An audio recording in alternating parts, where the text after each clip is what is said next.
Class 10th subject English. और आज हम पढ़ने जा रहे हैं रिमेनिंग पार्ट। इससे पहले वाले क्लास में हमने आउट ऑफ बिजनेस जो शॉर्ट स्टोरी है जो कि R.K. नारायणन ने लिखी है, इसके बारे में पढ़ा था। हम कहाँ पहुँच गए थे? तो लास्ट लेसन में हमने ये पढ़ा था कि रामा रॉय जो था वो एक ग्रामाफोन कंपनी में काम करता था। ये एम्प्लॉय था इस ग्रामाफोन कंपनी का और ये बहुत खुश था इस कंपनी में। इसे हैंडसम सैलरी भी मिलती थी जिसे ये अपना घर भी चलाता था, अपने बच्चों को भी पढ़ाता था। लेकिन एक दिन क्या प्रॉब्लम हुई इसके साथ, ये कंपनी जो है ये बंद हो गई, जिसकी वजह से फाइनेंशियली बहुत सी प्रॉब्लम्स रामा रॉय को झेलनी पड़ी। इससे जो है इसका नतीजा ये हुआ कि इसने जो अपने बच्चों को प्राइवेट स्कूल्स में एडमिशन कराया था, इसकी वजह से इसने अपने बच्चों को वहाँ से निकाल के गवर्नमेंट स्कूल्स में डाला।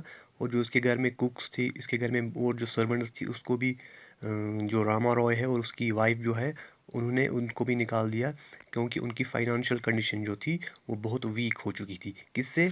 वो कंपनी बंद होने से, जिसमें Rama Roy as an employee काम करता था। तो ये जो है हमने लास्ट क्लास में पढ़ा था। आज हम इसके आगे पढ़ेंगे। It was the same story everywhere. He returned home in the evenings. His heart sank and he turned into the street behind the market. His wife would invariably be standing at the door with children looking behind her, looking down the street. What anxious, eager faces they had. तो जब भी अब रामा रॉय जो था ये सुबह हर रोज़ निकलता था नया काम ढूंढने के लिए, लेकिन हर शाम को जब भी ये घर आता था तो ये बिना काम किए घर आता था। इसको कहीं पे भी काम नहीं मिलता था।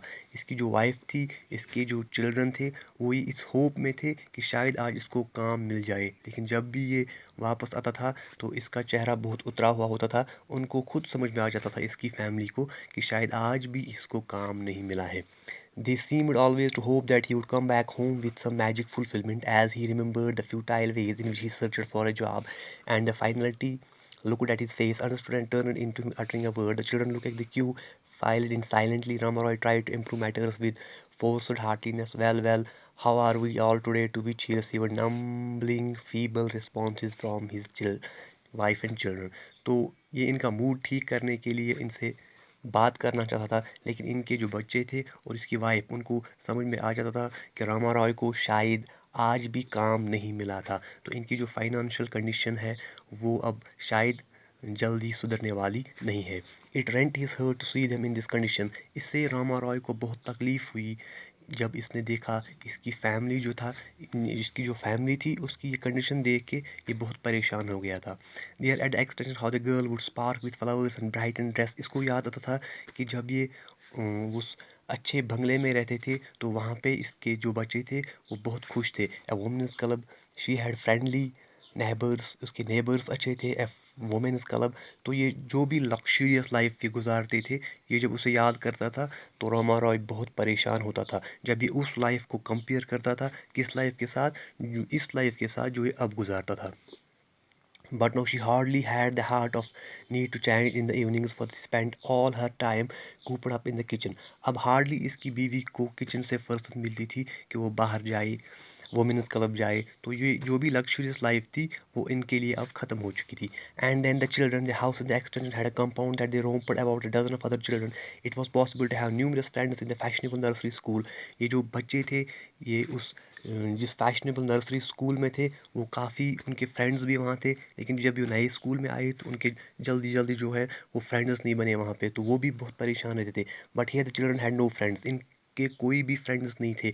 And could play only in the back yard of the house. वहाँ पे ये बड़े ग्राउंड में जो उनका जो बंगलो था उसका बहुत बड़ा आगे खेलने की जगह थी, लेकिन यहाँ जो थी, यहाँ इनको खेलने के लिए भी जगह नहीं मिलती। These shirts were being to show tears and fray. इनके कपड़े दूर से लगते थे कि इनके कपड़े जो है पुराने हो चुके हैं, क्योंकि इनके पास अब इतने पैसे नहीं रहे थे कि वो रोज़ रोज़ इनको नए कपड़े लाए। Formerly they were given new clothes once in 3 months। इनको 3 महीनों में एक बार कपड़े मिलते थे। लेकिन अब Rama Roy lay in the bed and spend sleepless nights. लेकिन अब जो है रामा रॉय दिन भर काम के लिए जाता था, लेकिन इसे काम नहीं मिलता था।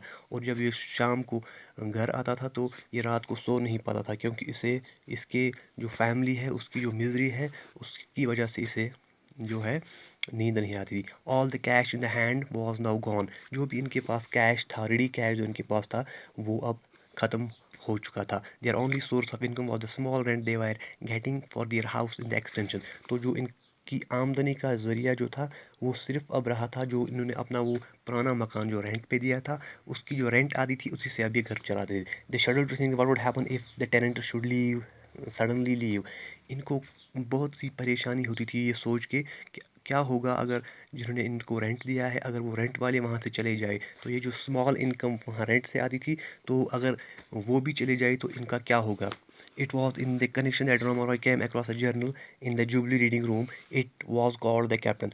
इसी दौरान रामा रॉय को एक जर्नल मिला, एक रीडिंग बुक मिली जिसका नाम था द कैप्टन। इस जर्नल का नाम जो था the captain. It consist of 4 page. All of them were devoted to crossword puzzles. It offered every week a first prize of 4,000 rupees.